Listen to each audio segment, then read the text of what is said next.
Bismillahirrahmanirrahim. Assalamu alaikum students. Today our topic of discussion is organelle and cell level. हमारा main जो topic है वो है levels of organisations और आज हम थर्ड लेवल पढ़ रहे हैं जिसका नाम है ऑर्गेनेली एंड सेल लेवल। हमने अपने प्रीवियस लेक्चर के अंदर डिस्कस कर लिए हैं अपने प्रीवियस दो लेवल्स, जिसमें हमने पढ़ा सबसे पहले सब एटॉमिक एंड एटॉमिक लेवल और उसके बाद हमने पढ़ा मॉलिक्यूलर लेवल। अब हमारा नेक्स्ट जो लेवल है वो है ऑर्गेनेली एंड सेल लेवल। ये स्केच मैं इसलिए बनाती हूँ ताकि आपको आइडिया हो जाए कि हमने कौन कौन से लेवल्स पढ़ लिए हैं और उसके नेक्स्ट कौन सा लेवल हम पढ़ेंगे। तो आज हम पढ़ेंगे ऑर्गेनेली एंड सेल लेवल और अपने नेक्स्ट लेक्चर के अंदर इंशाल्लाह हम डिस्कस करेंगे टिश्यू लेवल के बारे में। तो अभी तक हमने यहाँ तक डिस्कशन अपनी कंप्लीट करनी है ऑर्गेनेली एंड सेल लेवल तक। तो चलिए शुरू करते हैं ऑर्गेनेली एंड सेल लेवल। अब ऑर्गेनेली और सेल लेवल जैसे कि हमने पिछले लेक्चर में पढ़ा कि एटम्स मिलकर क्या बनाते हैं, मॉलिक्यूल्स बनाते हैं। बिल्कुल इसी तरह से अब वो मॉलिक्यूल्स आपस में मिलेंगे, टिश्यूज आपस में मिलेंगे और एक क्या बनेगा, एक ऑर्गन बनेगा और ऑर्गन सिस्टम बनेगा। तो चूंकि आज हम क्या पढ़ रहे हैं, एक ऑर्गेनेली के बारे में पढ़ रहे हैं। तो ऑर्गेनेली कैसे बनती है, बायोमोलिक्यूल्स असेंबल करते हैं खास वे में और ऑर्गेनेलीज को बनाते हैं। तो इसकी अगर हम डेफिनेशन करें तो कुछ यूं बनेगी, different biomolecules assemble together in a particular वे। अब देखिए यहाँ पर वर्ड यूज हुआ है इन अ पर्टिकुलर वे। अब ऐसा तो नहीं है ना कि बायोमोलिक्यूल्स जो हैं वो इकट्ठे हो रहे हैं, असेंबल हो रहे हैं, क्या वो अपनी मर्जी से आकर जहां मर्जी जुड़ जाएंगे? नहीं, ऐसा नहीं होता। एक खास तरतीब के साथ, एक खास अरेंजमेंट के साथ पार्टिकल्स जो हैं वो आपस में असेंबल करते हैं और मिलकर क्या बनाते हैं, एक ऑर्गेनेली बनाते हैं। तो डिफरेंट बायोमोलिक्यूल्स जो है वो असेंबल करते हैं in a particular way and form an organelle. फिर ये जो ऑर्गेनेलीज हैं ये एक्चुअली हैं क्या, ये एक्चुअली सब सेलुलर स्ट्रक्चर्स हैं सेल के। ये ऑर्गेनेलीज क्या हैं, सब सेलुलर स्ट्रक्चर्स हैं सेल की। और जब ये आपस में असेंबल करती हैं, मिलती हैं, तो ये बनाती हैं यूनिट ऑफ लाइफ, जिसको हम क्या कह देते हैं, सेल कह देते हैं। यूनिट ऑफ लाइफ क्या है, किसी भी इंसान का, किसी भी लिविंग ऑर्गेनिज्म का जो यूनिट ऑफ लाइफ है वो सेल है। देखिए हमने अपने प्रीवियस लेक्चर में ये बात डिस्कस की थी कि जब तक हम ये तीन लेवल्स तक रहते हैं, सब एटॉमिक लेवल है, एटॉमिक लेवल है, मॉलिक्यूलर लेवल है, यहाँ तक जब तक हम रहेंगे इसका मतलब है यहाँ तक अभी लाइफ एग्जिस्ट नहीं कर रही। क्यों? क्योंकि यहाँ तक अभी सेल नहीं आया। जब किसी भी लेवल पे आके जब सेल ऐड होगा तब इसका मतलब है कि उसमें जिंदगी आएगी। वो जो लेवल है वो लिविंग कंसिडर करेगा। पहले तीन लेवल्स को हम लिविंग ऑर्गेनिज्म में कंसिडर नहीं करते क्योंकि उसके अंदर जो है वो सेल मौजूद नहीं है। तो जब सेल मौजूद होगा उसके अंदर तो वो क्या होगा, वो लिविंग ऑर्गेनिज्म बन जाएगा। तो ऑर्गेनेलीज जो हैं वो कंबाइन करती हैं, बायोमोलिक्यूल्स कंबाइन करते हैं और खास वे में और एक ऑर्गेनेली बनाते हैं। ये जो ऑर्गेनेलीज हैं ये असल में सब सेलुलर स्ट्रक्चर्स हैं सेल के, ठीक है। मिसाल के तौर पर अगर हम माइटोकॉन्ड्रिया की बात करें तो माइटोकॉन्ड्रिया एक ऑर्गेनेली है। इस तरह से राइबोसोम एक ऑर्गेनेली है। इसी तरह से हार्ट, किडनी, कोई भी आप एक हमारी बॉडी का हर एक पार्ट अलग अलग देखें तो वो क्या है, वो एक ऑर्गेनेली है। तो माइटोकॉन्ड्रिया जो कि एक ऑर्गेनेली है। अब माइटोकॉन्ड्रिया का काम क्या है, माइटोकॉन्ड्रिया का काम है सेलुलर रेस्पिरेशन करवाना, मतलब कि यहाँ पर एटीपी बनती है, एनर्जी बनती है। यहाँ से हमें क्या मिलती है, एनर्जी मिलती है। तो हम क्या है, माइटोकॉन्ड्रिया को हम कहते हैं power house of the cell, यानी माइटोकॉन्ड्रिया क्या कहलाता है, पावर हाउस, क्योंकि यहाँ से हमें क्या मिलती है, हमें एनर्जी मिलती है।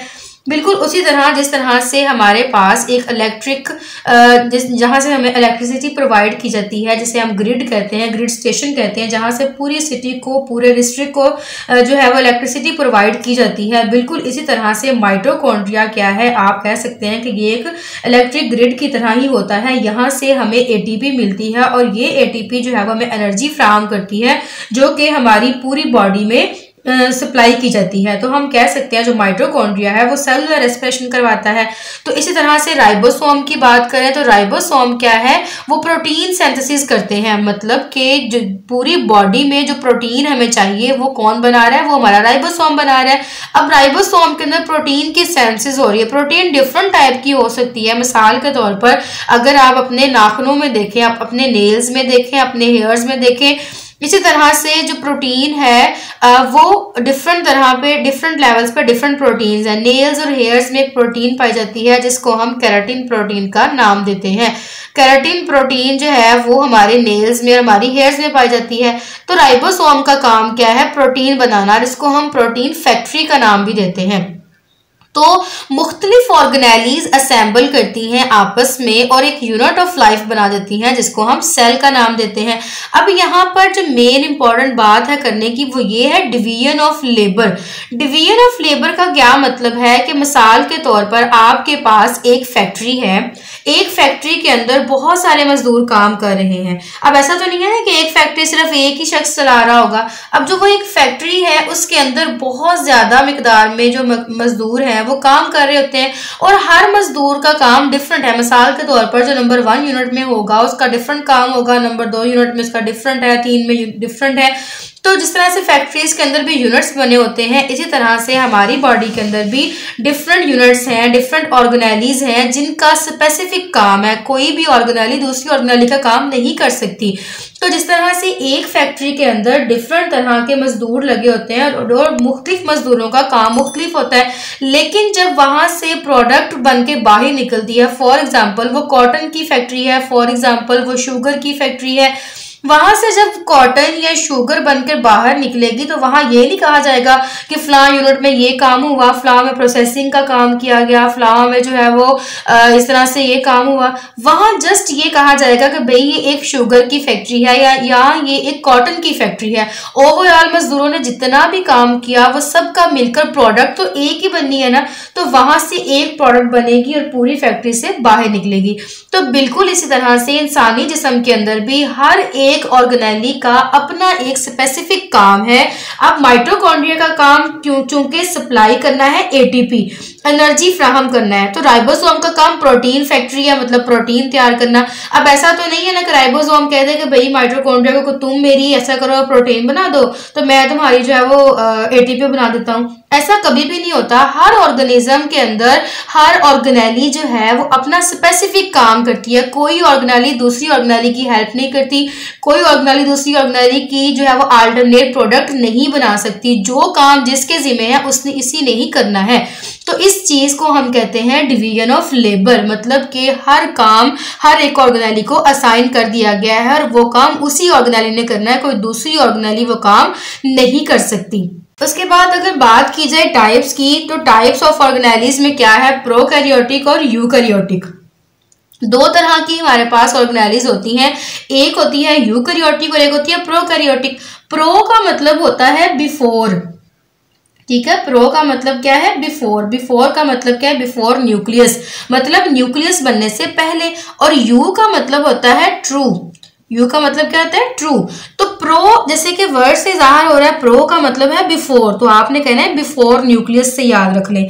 इसका मतलब है प्रोकैरियोटिक जो ऑर्गेनिजम्स होते हैं उनके अंदर न्यूक्लियस प्रेजेंट तो है, ऐसा नहीं है कि उसमें न्यूक्लियस नहीं है, उनमें न्यूक्लियस प्रेजेंट है, लेकिन प्रॉपर न्यूक्लियस जो होता है मेम्ब्रेन बाउंड न्यूक्लियस नहीं होता। तो इसलिए हम कहते हैं कि जो प्रोकैरियोटिक ऑर्गेनिजम्स होते हैं उनके पास नो प्रॉपर न्यूक्लियस नहीं होता, मिसाल के तौर पर बैक्टीरिया, ठीक है। और उसके बाद यूकैरियोटिक की बात करें तो जो यूकैरियोटिक ऑर्गेनिजम्स होते हैं उनके पास मेम्ब्रेन बाउंड न्यूक्लियस होता है, प्रॉपर न्यूक्लियस होता है। यू का मतलब होता है ट्रू, तो आप कह सकते हैं ट्रू न्यूक्लियस। तो हैविंग ट्रू न्यूक्लियस या आप कह सकते हैं हैव मेम्ब्रेन बाउंड न्यूक्लियस, मिसाल के तौर पर फंजाई। और अगर हम इनके अंदर नंबर ऑफ सेल्स की बात करें कि प्रोकैरियोटिक और यूकैरियोटिक के अंदर नंबर ऑफ सेल्स क्या क्वांटिटी होती है, तो नंबर ऑफ सेल्स भी आगे दो तरह के हैं, एक होते हैं यूनिसेलुलर और एक होते हैं मल्टीसेलुलर। जो यूनिसेलुलर ऑर्गेनिजम्स होते हैं वो मुश्तमिल होते हैं 1 सेल पे, सिर्फ और सिर्फ एक सेल पे मुश्तमिल है, उसके अंदर एक ही सेल पाया जाएगा, लाइक बैक्टीरिया, ठीक है। और अगर हम बात करें मल्टी सेलुलर ऑर्गेनिजम्स की, तो मल्टी सेलुलर ऑर्गेनिज्म के अंदर millions of trillions of cells पाए जाते हैं। मिसाल के तौर पर प्लांट्स आ जाते हैं, उसमें तमाम फंजाई आ जाते हैं, तमाम एनिमल्स आ जाते हैं, वो सारे के सारे क्या हैं? वो है मल्टी सेलुलर ऑर्गेनिजम्स, ठीक है। तो स्टूडेंट्स आज के इस लेक्चर के अंदर हमने डिस्कस किया ऑर्गेनेली को और सेल लेवल को कि ऑर्गेनेली क्या है। बायोमोलिक्यूल्स आपस में मिलते हैं एक खास तरतीब में और मिलकर ऑर्गेनेलीज बनाते हैं। फिर ये ऑर्गेनेलीज जो है एक्चुअली होती क्या है, सब सेलुलर स्ट्रक्चर्स होती हैं और इनके अंदर डिफरेंट तरह की जो ऑर्गेनेलीज हैं उनका अपना अपना स्पेसिफिक काम है। माइटोकॉन्ड्रिया का काम है एटीपी बनाना, राइबोसोम का काम है प्रोटीन को तैयार करना और इस तरह से मुख्तलिफ ऑर्गेनेलीज आपस में मिलती हैं, मिलकर यूनिट ऑफ लाइफ बनाती हैं जिसको हम सेल का नाम देते हैं। और हर सेल के अंदर डिवीजन ऑफ लेबर पाई जाती है, मतलब कि हर ऑर्गेनेली ने अपना काम, स्पेसिफिक काम जो उसका है उसने परफॉर्म करना है। फिर हमने बात की टाइप्स के बारे में कि टाइप्स ऑफ ऑर्गेनेलीज किस तरह की हो सकती हैं, प्रोकैरियोटिक की हो सकती हैं या फिर यूकैरियोटिक हो सकती हैं। प्रोकैरियोटिक में हमने बात की no proper nucleus like bacteria और यूकैरियोटिक में have membrane bound nucleus like fungi. फिर हमने नंबर की बात की, कुछ ऑर्गेनिज्म यूनिसेलुलर होते हैं और कुछ ऑर्गेनिज्म मल्टीसेलुलर होते हैं और कुछ जो है यूनिसेलुलर जो है वो वन सेल पर मुश्तमिल होते हैं, जो मल्टी सेलुलर हैं वो millions of trillions of cells पर मुश्तमिल होते हैं, जैसे कि हमारे प्लांट्स हैं, हमारे ऑर्गेनिजम्स हैं, हमारे एनिमल्स हैं। ठीक है, तो ये था स्टूडेंट्स हमारा आज का लेक्चर। उम्मीद करती हूँ आपको अच्छे से समझ आया होगा। अगर आपका कोई क्वेश्चन हो, कोई क्यूरी हो इसके रिलेटेड तो आप कमेंट बॉक्स में पूछ सकते हैं। Thank you so much students. अल्लाह हाफिज़।